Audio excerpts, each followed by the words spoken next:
Subscribe कीजिए हमारे channel Shahid रजा Ashrafi official को और बेल आइकन को प्रेस कीजिए जिससे आपको नए नए वीडियो की नोटिफिकेशन मिलती रहे। तो नाजरीन अस्सलाम वालेकुम वरहमतुल्लाहि वबरकातुहू। आज का बयान हज़रत शाकिर अली नूरी का बयान रहेगा जिसमें हम जानेंगे कि असल खुशी क्या है और आपको असल खुशी मिलेगी कैसे। तो पूरा बयान ज़रूर सुने और इस पर अमल भी करें और अल्लाह से दुआ करें कि अल्लाह हमें नेक अमल करने की तौफीक अता फरमाए। तो चलिए बयान शुरू करते हैं, पूरा बयान ज़रूर सुने। मेरे प्यारे आका सल्लल्लाहु ताला अलैहि वसल्लम के प्यारे दीवानों और ख़वातीन इस्लाम, ये एक सिलेक्टेड क्राउड है और आप में का हर शख्स अपने एतबार से रोज़ाना कई किस्म के लोगों से मुलाकात करता होगा और अलग अलग फील्ड में काम करने वालों से मुलाकात के बाद आप खुद अंदाज़ा लगाते होंगे कि कितने लोग खुश हैं और कितने लोग गमगीन हैं। ये बताने की ज़रूरत नहीं है कि कितने परसेंटेज लोग आज के दौर के अंदर आपको खुश नज़र आएंगे और कितने परसेंटेज लोग आज के दौर के अंदर अपसेट और गमगीन नज़र आएंगे। मेरे पास रोज़ाना बहुत सारे लोग आते हैं या मेरी मुलाकात बहुत सारे लोगों से होती है। अगर मैं उनमें से कुछ लोगों से ये सवाल करूं कि क्या आप खुश हैं, तो मैं आपको यकीन के साथ कह सकता हूं कि मोर देन 70% लोग सब कुछ होते हुए भी खुशी की तलाश में मुझे नज़र आते हैं।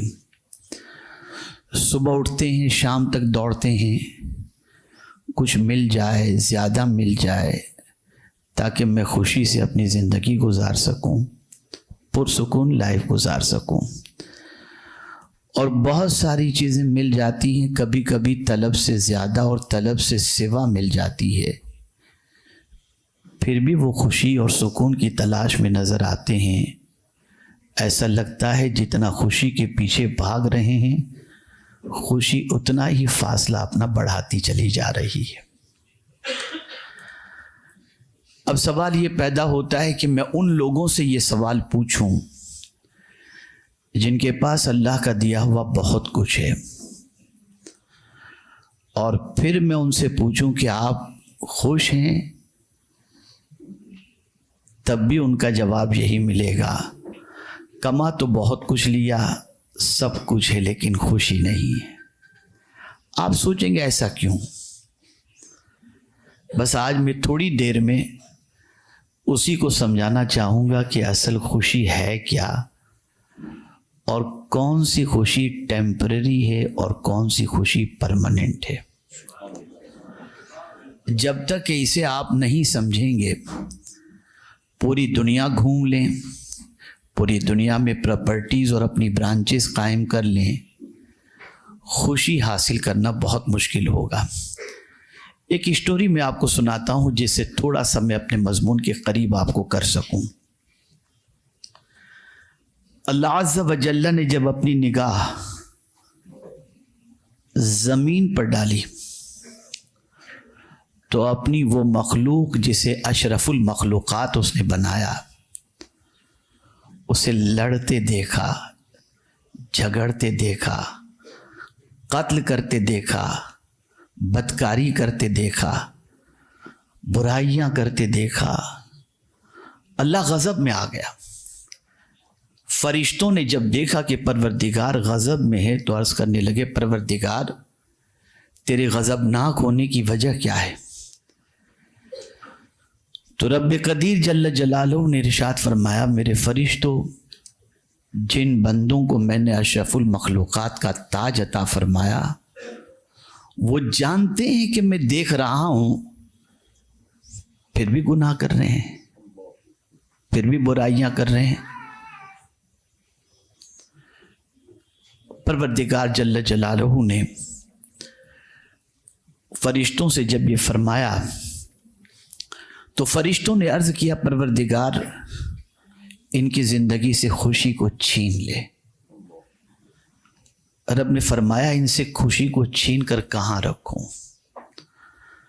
फरिश्तों ने कहा, परवरदिगार, पहाड़ के फरिश्ते ने कहा, मौला पहाड़ के ऊपर रख दे ताकि ये पहुंचकर खुशी को हासिल ही न कर सकें। आसमान के फरिश्ते ने कहा, आसमान पर रख दे ताकि वहां पहुंचकर ये खुशी हासिल ही न कर सकें। किसी फरिश्ते ने कहा, समंदर के अंदर रख दे ताकि हर कोई वहां पहुंचकर खुशी हासिल ही न कर सके। गर्ज के फरिश्तों ने अपने अपने एतबार से कहा और रब की बारगाह में मारूजा पेश किया। इतने में एक फरिश्ते ने कहा, दुनिया इतनी तरक्की करेगी एक ज़माने में कि लोग पहाड़ पर भी पहुंच जाएंगे, ज़मीन के अंदर जो है समंदर के अंदर भी पहुंच जाएंगे, हर जगह से वो तलाश कर लेंगे, वहां तक उनकी रसाई हो जाएगी। तो एक फरिश्ते ने मशवरा दिया, अल्लाह की बारगाह में मारूजा पेश किया, खुशी उनके अंदर ही रख दे, वो बाहर तलाश करेंगे तो वो अंदर झांक कर नहीं देखेंगे और बाहर का तलाश करते करते करते वो खुशी से महरूम हो जाएंगे। क्या ये बात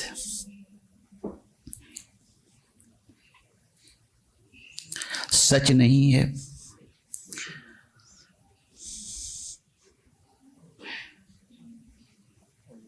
कि आज का इंसान कहाँ खुशी तलाश कर रहा है? खुशी को तलाश करने के लिए वो बाहर निकल रहा है, चीज़ों में खुशियाँ तलाश कर रहा है।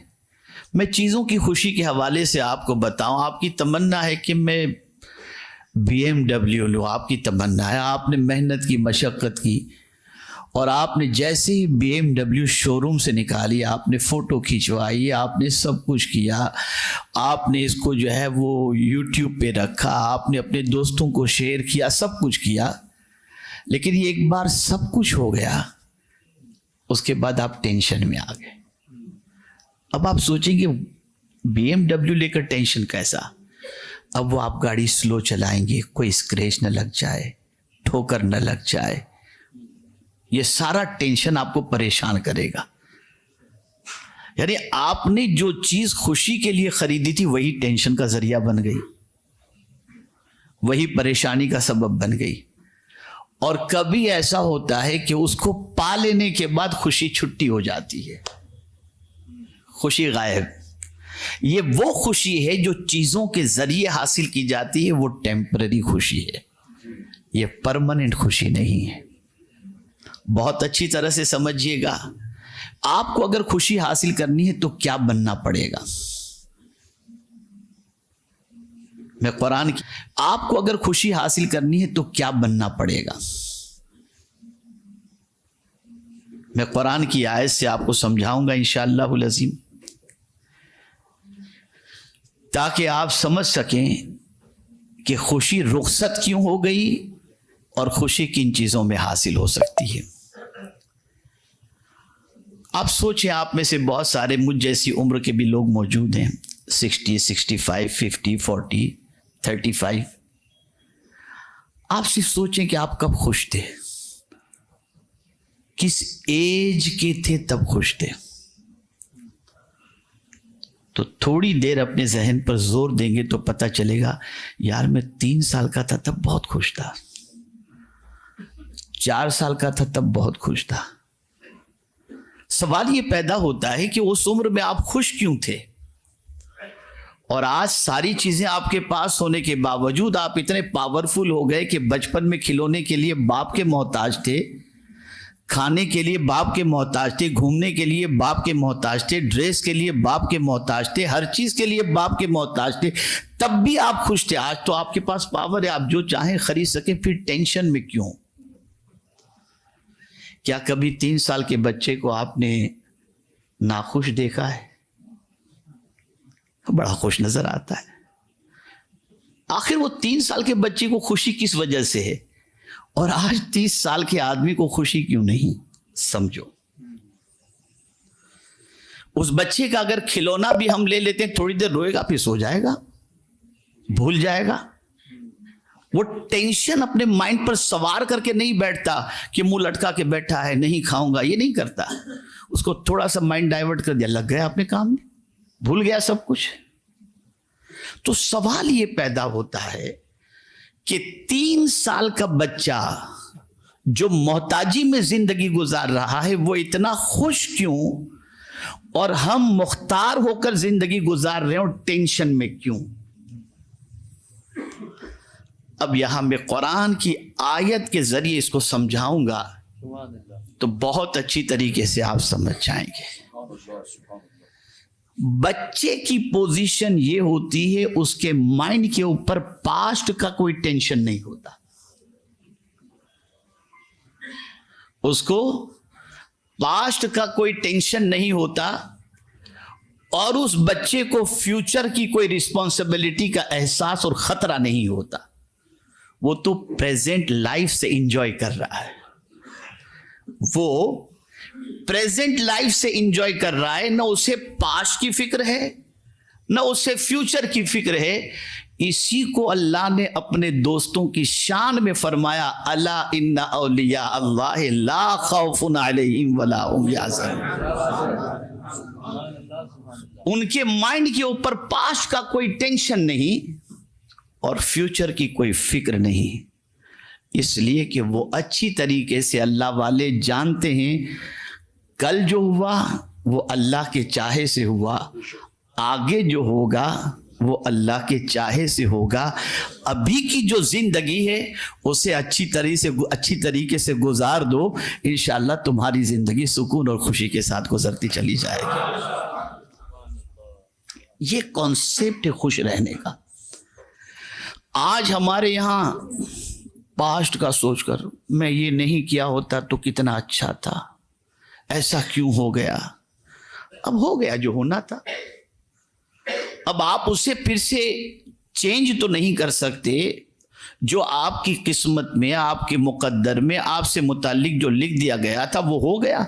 अब उसका टेंशन लेकर के क्या होगा।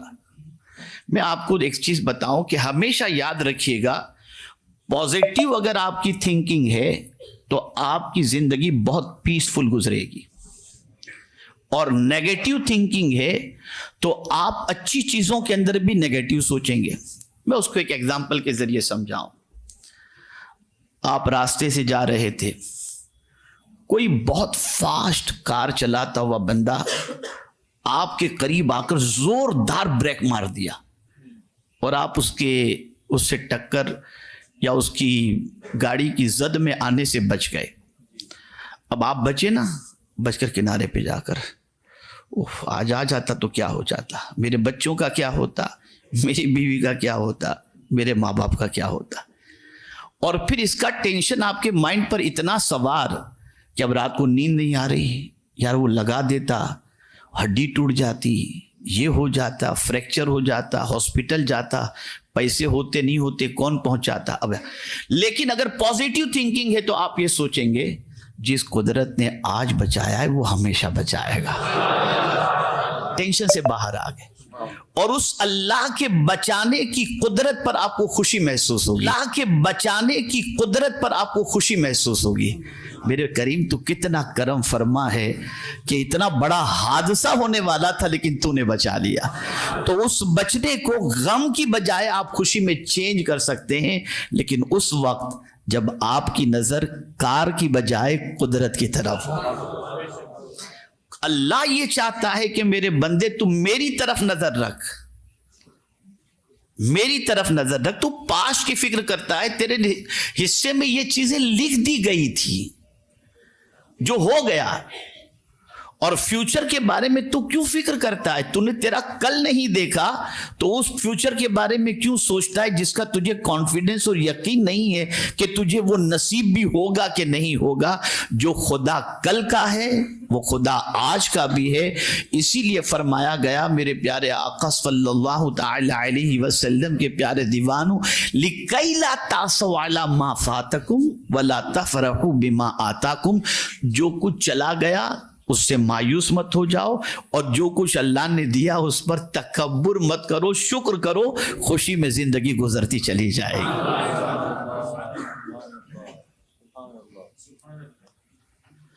पास्ट का टेंशन माइंड पर सवार होने मत दें और फ्यूचर के बारे में बहुत ज्यादा अपसेट होकर के बैठ जाने की कोशिश भी ना करें। ये वो चीजें हैं जो इंसान की प्रेजेंट खुशी को भी छीन लेती हैं। अब मैंने जब खुशी के बारे में थोड़ी सी आज स्टडी की तो टेम्पररी और परमानेंट खुशी का एक अजीब कॉन्सेप्ट सोचते सोचते सोचते सोचते मेरे जहन में आ गया। आपने कभी रमजान की इफ्तार के बारे में सुना होगा। आक़ाए करीम सल्लल्लाहु अलैहि वसल्लम इरशाद फरमाते हैं, रोजेदार को अल्लाह दो खुशियां अता फरमाता है। एक इफ्तार के वक्त उसे खुशी होती है और दूसरी कयामत में खुदा के दीदार से उसे खुशी नसीब। अब यहां ये वाज़ेह तौर पर हो गया कि जिस तरह से इफ्तार के वक्त हम खुश होते हैं तो ये हमारी एक टेम्पररी खुशी है और परमानेंट खुशी अल्लाह ताला हमें उस तरीके से अता फरमाएगा जब जन्नत में जाकर के अपने रब का दीदार करेंगे, तब हमें परमानेंट खुशी नसीब। एक खुशी बताई अल्लाह ने, एक टेम्पररी, सरकार ने बताई, एक टेम्पररी खुशी, एक परमानेंट खुशी। आप सोचेंगे ये मौलाना लोग दीन ही ले आते हैं। मैं आपसे एक चीज अर्ज करूं, इसके बगैर खुशी है ही नहीं। आप कहीं भी ढूंढ लीजिए, कहीं भी ढूंढ लीजिए, आप मटेरियलिज्म के अंदर आप खुशी ढूंढ लीजिए, आपको नहीं मिलेगी। स्पिरिचुअल के अंदर ही आपको खुशी मिलेगी। इसको जहन में रखिए आप। इसीलिए औलियाए किराम अलैहिमुर रिदवान कभी टेंशन में रहते ही नहीं थे, बल्कि हर टेंशन वाला उनके पास जाता था तो उसका टेंशन भी दूर हो जाया करता था। वो रोतों को हंसा देते थे। वजह क्या थी कि वो अपने रब की जात से उसका कनेक्शन इतना स्ट्रांग था कि वो जानते थे कि सब कुछ मिन जानिबिल्लाह है, अल्लाह की तरफ से है। और ख़ास जो मुझे समझाना है वो ये है कि आज आपको ये सोच लेकर के जाना है, प्रेजेंट में जियो और जो कुछ अभी हमारे पास है उससे लुत्फ उठाओ, उसका फ़ायदा उठाओ, उसके बारे में सोचो कि किस तरीके से उसको हम बेहतर से बेहतर गुजार सकते हैं।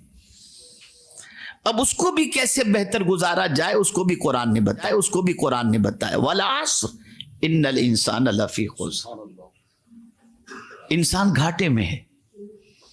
अब जाहिर सी बात है कि लॉस ऐसी चीज है जो इंसान को गमगीन कर देती है। आपने कहीं इन्वेस्ट किया हो, आपका कैपिटल ही डूब जाए। कभी ऐसा होता है कि कैपिटल है लेकिन प्रॉफिट आपने जो सोचा था उससे थोड़ा सा कम आ गया तो चल जाएगा, लेकिन कोई कहे कि आपका कैपिटल ही चला गया तो गए काम से फिर टेंशन में आ जाएंगे आप। तो कुरान कहता है इन्नल इंसान लफी खुस्र, बेशक इंसान घाटे में, यानी कैपिटल उसका लॉस हो रहा है, कैपिटल कम हो रहा है, यानी एज उसकी डेली कम हो रही है, जिंदगी उसकी कम हो रही है। लेकिन कुरान ने कहा वो खसारे में नहीं। कौन? इल्लल्लज़ीना आमनू व अमिलुस्सालिहात, वो घाटे में नहीं है जो ईमान वाला है और जिसने नेक अमल किया। दुनिया में हर नेक अमल करने वाले को आप फ्रेश देखेंगे, खुश देखेंगे।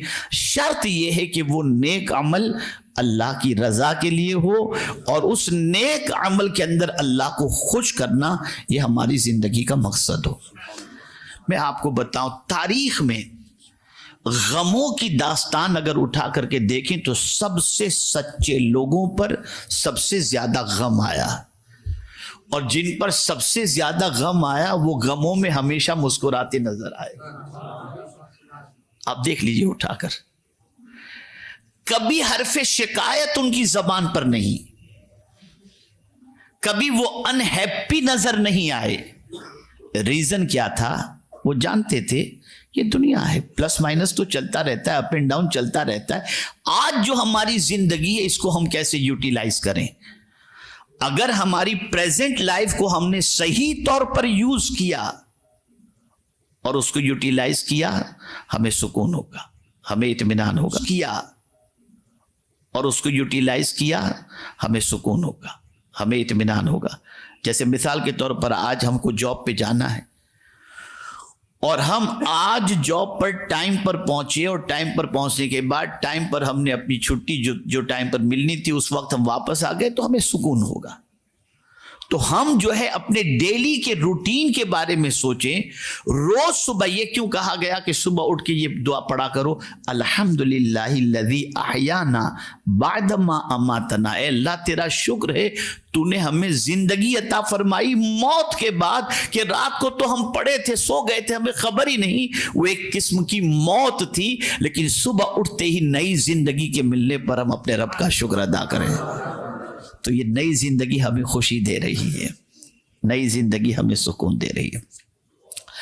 अब आइए मैं आपको समझाऊं, ये जो औलिया की शान बताई गई, ला खौफुन अलैहिम वला हुम यहज़नून, तो आखिर उनके पास क्या मटेरियल था? क्या उनके पास बंगलो थे?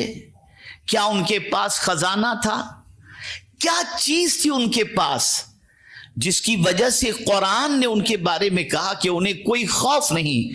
फिर एक बच्चे की जिंदगी देख ले, बच्चे की जिंदगी और औलिया की जिंदगी को आप कंपेयर कर सकते हैं। जैसे बच्चा गुनाह से महफूज रहता है, ऐसे औलिया भी गुनाह से महफूज रहते हैं। गुनाह करोगे नाखुश हो जाओगे, नेकी करोगे अल्लाह तुम्हें सुकून और खुशी की दौलत अता कर देगा। मैं थोड़ा सा समझाता हुआ चलूं। मेरे प्यारे आका सल्लल्लाहु अलैहि वसल्लम के प्यारे दीवानों, आप देखें वो कौन सी चीज, आप चले जाए अजमेर शरीफ, ख्वाजा साहब का बंगला ढूंढ लीजिए, आप नहीं मिलेगा। लेकिन आप देखें सदियां गुजर गईं, गमजदा वहां जाता है और अपनी मुरादें पाकर लौटता है। तो उनके पास मकान नहीं था। हमने तो सीरत जो ख्वाजा साहब की पढ़ी है उसमें जॉइंट वाले कपड़े पहनने का हमने पढ़ा है। हमने वहां जाता है और अपनी मुरादें पाकर लौटता है। तो उनके पास मकान नहीं था। हमने तो सीरत जो ख्वाजा साहब की पढ़ी है उसमें जॉइंट वाले कपड़े पहनने का हमने पढ़ा है। हमने ये भी पढ़ा है कि बहुत मामूली से प्याले के अंदर वो अपना पानी पीते थे और घर के अंदर सामान जो मौजूद था बड़ा लिमिटेड, 2-4 चीजों के अलावा कुछ नहीं था। या अल्लाह, माजरा क्या है कि ये सब होते हुए भी no future tension, no past tension, enjoy कर रहे हैं अपनी लाइफ को। रीजन क्या है, इसे समझो। ये तो हम नमाज के अंदर दुआ पढ़ते हैं, इहदिनस सिरातल मुस्तकीम, हमको सीधे रास्ते पर चला, उनके रास्ते पर जिन पर तेरा इनाम नाजिल हुआ। लेकिन उनके रास्ते पर न चलना है न उनका रास्ता जानते हैं। अब समझिए आप। तो नाज़रीन, वीडियो अगर अच्छी लगी हो तो जरूर वीडियो को लाइक करें और हमारे चैनल नए हैं तो जरूर सब्सक्राइब करें और अल्लाह से दुआ करें कि अल्लाह हमें नेक अमल करने की तौफीक अता फरमाए, हर बला मुसीबतों से, परेशानियों से, आफतों से, बीमारियों से हिफाजत फरमाए। तो चलिए नाज़रीन, मिलते हैं अगली वीडियो में, तब तक के लिए अस्सलामु अलैकुम वरहमतुल्लाहि वबरकातुहू। दुआ में याद रखें। वीडियो अच्छी लगे तो हमारे वीडियो को लाइक करें और हमारे चैनल को सब्सक्राइब करें। शुक्रिया।